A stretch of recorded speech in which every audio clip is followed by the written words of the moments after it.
नमस्कार. प्राध्यापक डॉक्टर सुरेश मेणे लिखित मनाचे श्लोक अध्यात्माची पाऊलवाट या पुस्तकाचे क्रमशः वाचन. आजचा भाग. देहादिक प्रपंच हा चिंतियेला, परी अंतरी लोभ निश्चित ठेला. हरी चिंतने मुक्तिकांतावरावी, सदा संगती सज्जनाची धरावी. मनात कोणतेही विचार येऊ नयेत असं प्रापंचिक माणसाच्या बाबतीत कधीही शक्य नाही. तो कामात असो रिकामा असो, त्याच्या मनात वेगवेगळे विचार येतच राहणार. हे विचार कोणत्या स्वरूपाचे असतात हे आपण आपल्यावरून सहज ओळखू शकतो. मनात सदैव विचार प्रपंचाचे असतात. आज काय स्वयंपाक करायचा, संध्याकाळी कुठे जायचे, किराणा केव्हा आणायचा, भाजी आणायला कुणाला पाठवायचे, येणारे पाहुणे, येणारे सण समारंभ, कधी आल्या गेल्याचा पाहुणचार, ऑफिसातले काम, कॉलेजचा अभ्यास, बॉसची बोलणी, सारे काही प्रपंचाविषयी. आपण नीट आठवून पहा की कधीतरी आपण भगवंताविषयी, त्याच्या प्राप्तीविषयी विचार करतो का? त्यासाठी अंतःकरणाची घालमेल होते का? याचं उत्तर नाही असेच येईल. मन प्रपंचातच असते, त्यामुळे प्रपंचाचा लोभ काही सुटत नाही. माणूस अधिकाधिक त्यात गुंतून पडतो. म्हणून समर्थ म्हणतात, देहादिक प्रपंच हा चिंतियेला, परी अंतरी लोभ निश्चित ठेला.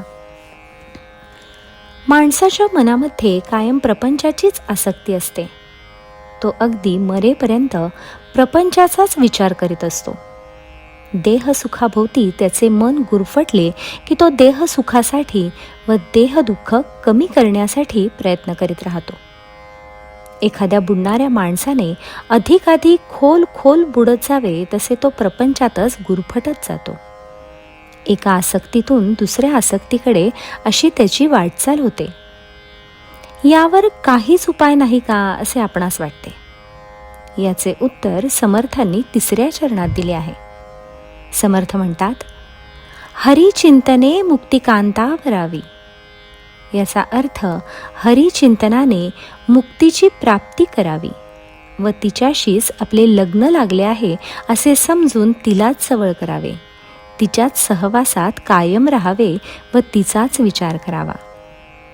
हरिचिंतनानेच मनातील प्रपंचाचे विचार हळूहळू सुटतील. मन हरीकडे ओढ घेईल.